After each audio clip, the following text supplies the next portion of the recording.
ইমরান, দেখো কাকে নিয়ে আসছি। মাকে নিয়ে আসছি। আজকে থেকে মা আমাদের সাথেই থাকবে কিছুদিন। ইমরান, তুমি আমার গালে থাপ্পড় কেন দিলে? কি হয়েছে তোমার? চুপ, একদম চুপ। তোমার সাহস দেখে তো আমি অবাক হয়ে যাচ্ছি। তুমি এই বুড়িকে নিয়ে আসছো আমার বাড়িতে থাকার জন্য না? তোমার সাহস কে দিয়েছে? আর এই মহিলা, আপনিও ঢ্যাং ঢ্যাং করে চলে এসেছেন মেয়ের বাড়িতে থাকার জন্য, তাই না? যান, বের হয়ে যান। লজ্জা শরম নেই? মেয়ের বাড়িতে ঢ্যাং ঢ্যাং করে চলে এসেছেন। ইমরান, তোমার সমস্যা কি? তুমি ভুলে গেছো উনি আমার মা, তোমার শাশুড়ি। আর শাশুড়ির সাথে কিরকম ব্যবহার করতে হয় সেটা কি তুমি জানো না? ব্যবহার এইভাবে থাপ্পড় দিয়ে ভালো করতে হয়?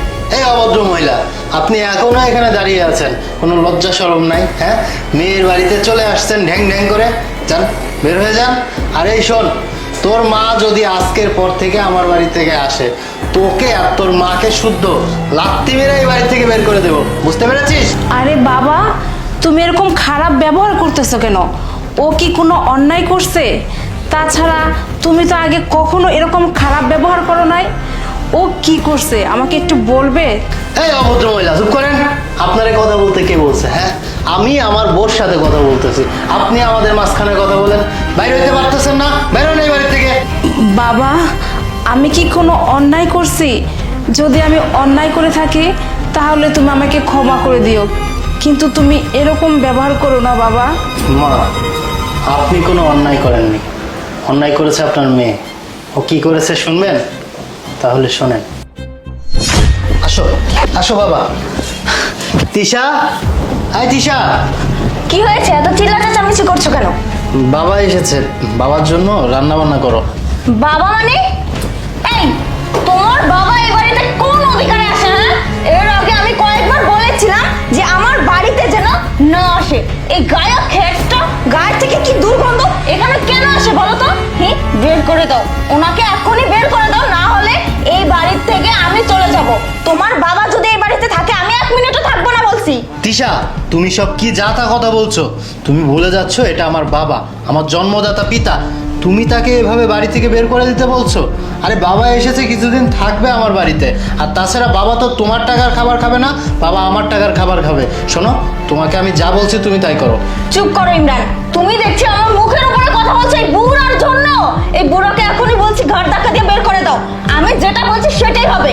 তোমাকে ঘাট ধাক্কা দিয়ে বের করে দেবো যদি আমার বাবাকে বের করে দেওয়ার কথা বলো।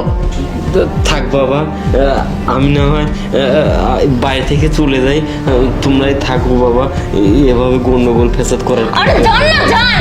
এখনো কথা বলছেন কেন? মুক্তি দেন আমাদেরকে, যান। না বাবা, আমার বাবা কোথাও যাবে না, আমার বাবা এই বাড়িতেই থাকবে। শোনো, তোমাকে আমি যেটা বলছি তুমি সেটা করো, যাও বলছি। তুমি দেখছি আমার কথার উপরে কথা বলতেছো।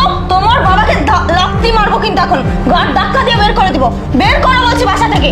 দেখো তিশা, তুমি এরকম করো না প্লিজ। দেখো বাবা অনেক দিন পরে এসেছে, বাবা কোথায় যাবে? আর তাছাড়া বাবাকে চিকিৎসা করানোর জন্য আমি এনেছি, ঢাকায় গিয়ে কিছুদিন থাকুক। এরকম করো না প্লিজ। আচ্ছা ইমরান, তুমি তো আমাকে যখন বিয়ে করেছিলে তখন তো বলনি যে তোমার বাবা বুড়ো লোকটার খেজমত করতে হবে, তাকে দেখাশোনা করতে হবে, কেয়ারটেকার করতে হবে। হ্যাঁ, তখন তো বলনি। এখন কি তোমার বাবার জন্য আমি দাসীগিরি করব, বান্দিগিরি করব? তুমি কি আমাকে বান্দি পেয়েছো এই বাড়িতে? তোমার বান্দি দাসীগিরি করার জন্য আমাকে বিয়ে করে নিয়ে আসছো? থাক বাবা, তোমরা থাকো, আমি এই বাসা থেকে চলে যাই বাবা। আরে যান না কেন? যান, যান তো বলছি। যত সব। উফ, কিছুদিন পর পর বাবাকে নিয়ে আসো না? তোমাকে তো আমি পরে দেখে নেব। এখন বুঝতে পেরেছেন মা কেন এমন ব্যবহার করেছি?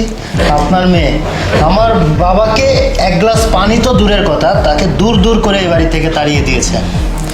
ছি তিশা, ছি, তুই এতটা খারাপ মনের মানুষ, আমি ভাবতেই লজ্জা লাগতেছে। তোকে এই শিক্ষা দিয়ে আমি বড় করছি যে শ্বশুর শাশুড়ির সাথে এরকম খারাপ ব্যবহার করবি? শোন, একটা বিয়ের পরে তার শ্বশুর শাশুড়ি হয় আসল বাবা মা। তো আমার ভাবতেই লজ্জা লাগতেছে যে তোর মতো মেয়ে আমি আমার গর্ভে ধারণ করছি। আজ থেকে তোর আমার কাছে কোনো স্থান নেই। আমি ভাববো আমার ওই মেয়েটা নাই। মা দেখো, আমার ভুল হয়ে গেছে। আসলে এরকম ভুল আর কখনো করবো না। মা প্লিজ, তুমি আমাকে শেষবারের মতো ক্ষমা করে দাও। ইমরান প্লিজ, তুমি আমাকে ক্ষমা করে দাও। আজকের পর থেকে তোমার বাবাকে এই বাড়িতেই রাখবো, আর তোমার বাবার সাথে কখনো কোনো ধরনের খারাপ ব্যবহার করবো না। প্লিজ ইমরান। ক্ষমা? কিসের ক্ষমা? তোর কোনো ক্ষমা নেই। আর শোন, আজ থেকে আমি আর কখনো কোনো দিন তোর বাড়িতে আসবো না।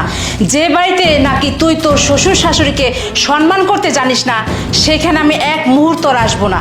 আর তুই তো আমার মান সম্মান পুরাটাই নষ্ট করে দিলি, সেখানে আমি কিভাবে আসবো? থাক তোরা, আমি আর এক মুহূর্ত এখানে থাকতে পারতেছি না, আমি গেলাম। মা, আপনি কোথাও যাবেন না। আসলে তখন আপনার সাথে খারাপ ব্যবহার করেছি এই কারণে যে আপনার মেয়ে আমার বাবার সাথে খারাপ ব্যবহার করেছে। আপনি আমাকে ক্ষমা করবেন। না না বাবা, তুমি কেন ক্ষমা চাচ্ছ? আমি সত্যি মানে নিজে খুব লজ্জিত লাগতেছে যে আসলে আমার মেয়ের জন্য আমি আসলে ওকে মানুষের মতো মানুষ করে তুলতে পারি না। তোমার মতো একটা ভালো ছেলের সাথে তোমার বাবা মার সাথে যে খারাপ ব্যবহারটা করলো, আমি আসলে এটা মানে কিভাবে মেনে নিব? আমি থাকতে পারবো না বাবা, আমাকে মাফ করো। মা প্লিজ, তুমি আমাকে মাফ করে দাও না। ইমরান প্লিজ, তুমি আমাকে শেষবারের মতো মাফ করে দাও। সত্যি বলছি, তোমাকে কথা দিচ্ছি, আজকের পর থেকে আমি তোমার বাবার সাথে কোনো ধরনের খারাপ ব্যবহার করবো না। তোমার বাবাকে ফোন দিয়ে বলো বাড়িতে চলে আসতে। মা প্লিজ, তুমি যেও না আমাদের বাড়ি থেকে, তুমি থাকো আজকের দিনটা, পরে চলে যেও। আচ্ছা ঠিক আছে মা, আপনি কোথাও যাবেন না, আর আমার বাবাকে আমি নিয়ে আসছি। আচ্ছা বাবা। ঠিক আছে, চলো মা।